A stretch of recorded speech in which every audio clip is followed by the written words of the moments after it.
Naruto ஷிப்புடன்ல 4th great நிஞ்சாவா நடக்கிறதுக்கு முக்கியமான ஆட்கள்னா அது ஓபிட்டோ மதரா.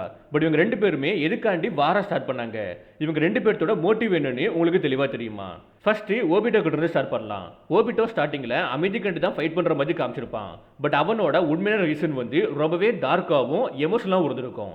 ஏன்னா ரீட் செத்ததுக்கு அப்புறம் அவன் இந்த உலகத்துக்கு மேல இருக்கக்கூடிய நம்பிக்கையை கம்ப்ளீட்டா இழந்திருப்பான். குறிப்பா இந்த உலகத்துல வலிகளும் பொய்களை தாண்டி வேற ஒண்ணுமே கிடையாதுன்ட்டு நம்ப ஆரம்பிச்சிருப்பான். அதனால ஓபிட்டோவுமே பவர்ஃபுல் கெஞ்சுட்ஸுவான இன்ஃபினிட்டி சுக்கியோமியை மூணில் கேஷ் பண்ணுறது மூலமாக இந்த உலகத்தில் இருக்கக்கூடிய எல்லாருமே ட்ரீம் வேர்ல்டில் ட்ராப் பண்ண முடியும். அது மூலமாக யாருக்குமே எந்த ஒரு வழிகளும் இருக்காது, யாருமே எதையும் லாஸ் பண்ண மாட்டாங்க, குறிப்பாக யாருமே வார பார்க்க மாட்டாங்கன்ட்டு. பேசிக்காக ஒரு அமைதியான போலியான உலகத்தை உருவாக்க ஆசைப்பட்டிருக்கான். ஸோ அதில் யாருமே சஃபர் ஆக மாட்டாங்க, யாருமே சாக மாட்டாங்க, அண்ட் யாருக்குமே ஃப்ரீடமும் இருக்காது. அதுக்காண்டி ஓபிட்டோ மதராவோட பிளானே எடுத்துக்கிட்டான், மதராவோட ஐடென்டிட்டி எடுத்துக்கிட்டான். ஏன்னா அது மூலமா இவனுக்கு பவரும் ரெஸ்பெக்டும் கெயின் ஆகும்ட்டு.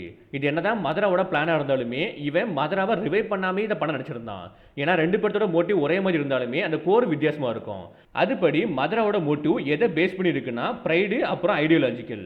மதராவோட தாட் எப்படி இருக்குன்னா இந்த நிஞ்சா வேர்ல்டில் ஹேட்ரஸாக இருக்கட்டும், பிட்ரேலாக இருக்கட்டும், வாரா இருக்கட்டும் கண்டினியூஸாக நடந்துகிட்டே இருக்குது. ஒரு சைக்கிள் மாதிரி ரிப்பீட்டாக நடந்துகிட்டே இருக்குது. அதனால இப்போ இருக்கக்கூடிய கரண்ட் சிஸ்டத்தில் பீஸை வந்து கொண்டு வரவே முடியாது. ஸோ இன்ஃபினிட்டி சுக்கியமி மூலமாக ட்ரீம் வேர்ல்டை உருவாக்கினா இந்த ஹியூமன் கைண்டோட மோதல்கள் இருக்குல்ல, கான்ஃப்ளிக்ட், அது பெர்மனண்டாக முடிவுக்கு கொண்டு வர முடியும்ட்டு மதரா நினச்சான். பட் ஓபிட்டோ மாதிரி இல்லாமல் அந்த புது வேர்ல்டுக்கு மதரா தான் காடாக இருக்கும்னு நினச்சான். எல்லாத்தையுமே கண்ட்ரோல் பண்ணணும்னு நினச்சான். லைக் மதரா அவனையே ஒரு சேவியராக நினச்சான். இந்த உலகத்துக்கு நான் கண்டிப்பாக அமைதியை கொண்டு வருவேன்ட்டு கடைசி வரைக்கும் டோமினேஷன் பண்ணிட்டே இருந்தான். ஸோ அதனால தான் டாக்னோ ஜுட்ஸு வந்து மதரா மேலே ஒர்க் ஆயிருக்காது, ஓபிட்டோ மேலே ஒர்க் ஆயிருக்கும்.